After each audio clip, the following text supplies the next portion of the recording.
bang tu in sa long veng zonin nunga helin chi tai te zinai pan tai te loi la pai cheng la zinai su gam ta tanum pui gol pa kai wang pakhang sa reading sun tin jan tin na ka gel mel hoi zo za ka ki achai gol pa tu lai nunga ho nunga mel hoi zo zam ka tina a hi poi zo ta sia azamang kiu chu ka ki cha o zo za o zo za o zo zam zam zam zo ta sia zam ka ki chai ka ki chai ka ki chai zo ta sia zam ju ka ki chai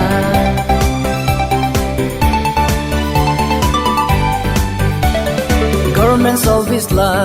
ki mu zo ta lo private service sing zong chu ki chang zo ta lo MBBS mobile service niya ki wa angai tai arti ti dia du lai nu nga ho motin san tam me malai nu nga mel hoi motin san bang ta lo kinem hi wo motin san banga hoi ki sa ho namayu amolin na tino achani motin san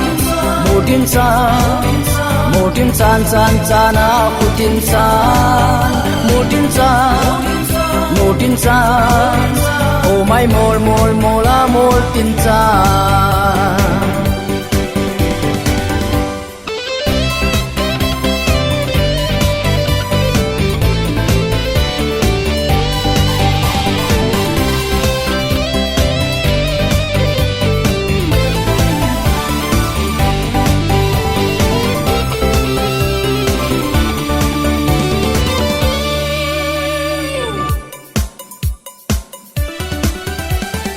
tu in nunga khar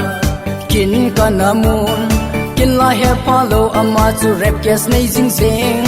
amin chu zon ling he u e hin tin zon ling ana zon lo le ba rap kes nei dem tu in ka loi pa to pu te in zonin acha nu nunga len songoi hel ding in pagat si hang le he nu ka te yo nga leng chu vi len chong ai an hi len chong hoi len chong hoi len chong hoi hoi hoi hoi len chong hoi changa leng changa leng changa leng leng a leng changa leng leng a leng changa leng leng a leng chu vi len chong hoi